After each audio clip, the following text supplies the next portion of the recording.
Hanya Hong Li yang selamat dari Buddha Lotus Angri Xiaoyan. Kemudian Chen Yun pun segera berteriak kepada Hong Li kenapa tidak memanggil Hong Tian untuk datang.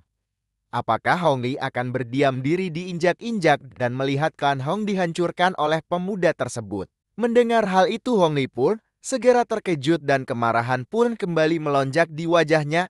Ia segera mengeluarkan sepotong giok berwarna merah darah dan mematahkannya di hadapan Xiaoyan. Xiaoyan dengan pedang besar segera dihantamkan ke tubuh Hong Li, membuat ia terkapar setegu darah pun seketika keluar dari mulut Hong Li yang kepayahan. Setelah menerima hantaman keras dari Xiaoyan, cerita berpindah kepada Han Qi. Dia sangat kaget dengan kekuatan mengerikan Xiaoyan.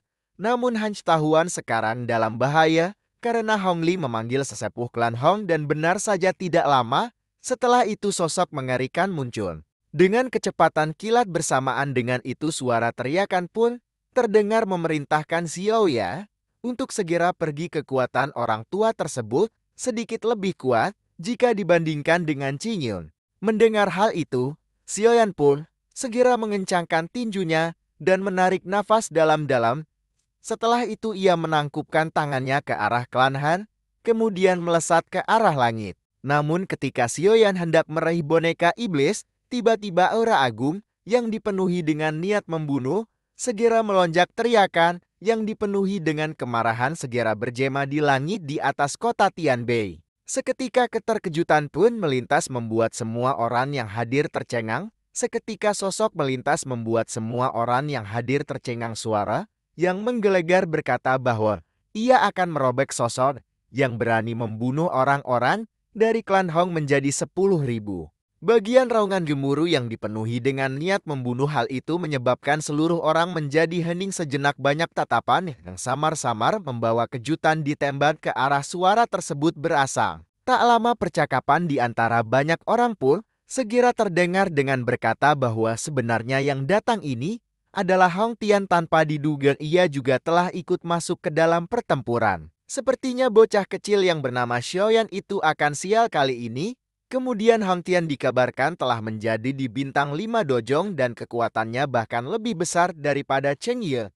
Meskipun Xiaoyan telah mendapatkan bantuan dari boneka iblis tersebut, sepertinya ia tidak akan mampu menahan serangan dari dua elit dojong. Sekaligus di sisi lain Xiaoyan mengabaikan percakapan yang terjadi di sekitarnya. Tinjunya sedikit mengancam dan berpikir, jika saja dokter peri kecil ada di sini atau Tian Huo sudah bangun, ia tidak perlu takut lagi pada leluhur klan Hong. Namun sangat disayangkan dokter peri kecil telah menghilang di darat tengah dan Tian Huo belum bangun dari tidurnya. Saat ini Xiaoyan benar-benar merasakan kesulitan mengalahkan dua elit dojo dengan hanya mengandalkan boneka iblisnya. Kecuali Xiaoyan menggunakan Angry Buddha Lotus gabungan dari 3 api surgawi. Namun tentu saja hal itu akan memiliki dampak setelah Xiaoyan menggunakan Angry Buddha Lotus gabungan 3 api surgawi, maka tubuhnya akan segera melemah. Selain itu mengingat tempat ini adalah markas dari klan Hong dan juga tidak jauh dari paviliun petir angin, maka hal itu akan sangat merepotkan. Akhirnya ia harus memutuskan segera mundur untuk hari ini. Tatapannya dengan cepat beralih ke arah boneka iblis yang sedang bertarung sengit dengan Chen Yun.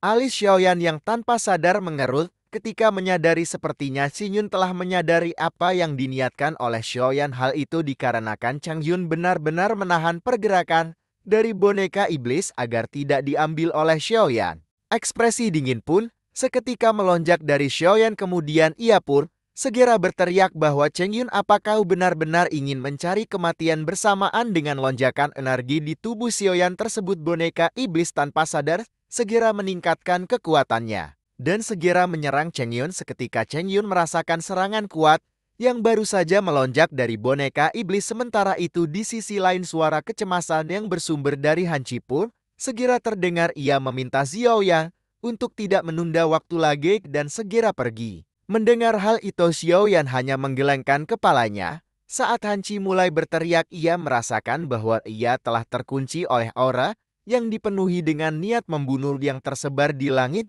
Bahkan jika Xiaoyan berbalik dan pergi sekarang, Xiaoyan pun dia memikirkan cara bagaimana lolos dari Hong Tian. Yang akhirnya Xiaoyan pun menarik tubuh dari Hong Li yang sebelumnya telah dihajar Xiao Yan langsung memegang lehernya.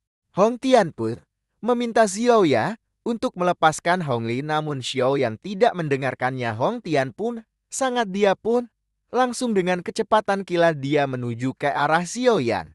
Namun ketika itu Xiao Yan langsung menghantam Hong Li yang berada di dalam genggamannya dengan kekuatan yang sangat mengerikan. Xiao Yan pun berteriak kepada Hong Tian bahwa dia telah menanamkan energi kepada tubuh Hong Li. Jika dia tidak diselamatkan buru-buru maka dia akan mati. Hong Tian yang awalnya akan menyerang Xiao Yan pun harus terhenti, dia pun segera menuju Hong Li yang telah sekarat. Akhirnya sekarang Xiao Yan pun memiliki kesempatan untuk melarikan diri, namun sebelum dia melarikan diri Xiao Yan pun langsung mengarah kepada Cheng Yun yang masih bertarung dengan boneka iblis Xiao Yan. Di sini terlihat Cheng Yun pun dia sangat kewalahan menghadapi boneka iblis Xiao Yan. Dia beberapa kali harus terpental akibat serangan mematikan boneka iblis yang berada di tingkat elit dojong.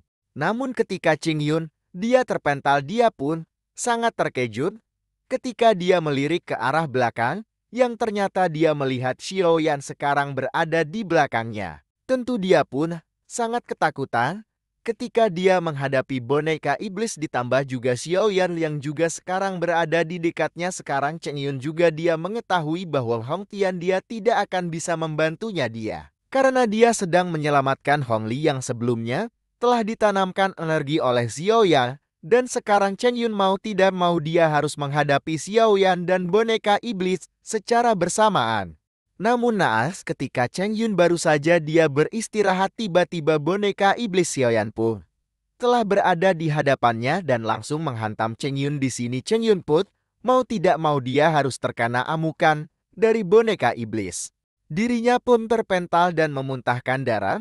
Cheng Yun pun tidak mengira dia akan dihajar habis-habisan oleh boneka iblis itu. Namun ketika Cheng Yun telah dihajar oleh boneka iblis, tiba-tiba dia pun merasakan ada sosok hitam di belakangnya.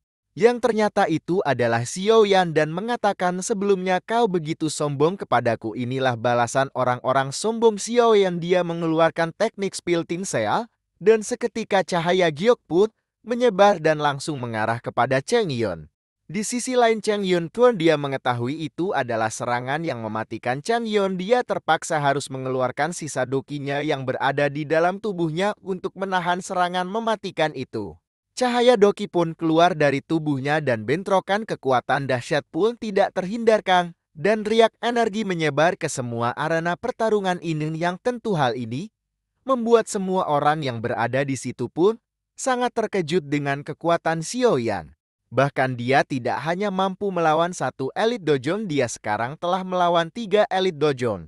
Cheng Yun dia mundur beberapa langkah akibat ledakan mengerikan itu. Di sini Cheng Yun benar-benar kehabisan kekuatannya. Namun ketika dia baru saja berdiri, boneka iblis langsung menghampiri Cheng Yun dan langsung menghantam dirinya lagi yang mengakibatkan dia pun harus terdorong ke belakang dan terpental memuntahkan darah kembali. Dia tidak mengira pertarungan melawan Xiao Yan akan menjadi seperti ini. Sekarang boneka iblis pun tanpa henti terus menyerang Cheng Yun. Cheng Yun dia tahu jika terus seperti ini pasti dia akan mati. Namun di saat bersamaan boneka iblis Zoyan Tun dia memegang tangan Cheng Yong dan langsung mematahkan jari Cheng Yong dan langsung mengambil cincin penyimpanan dari Cheng Yun.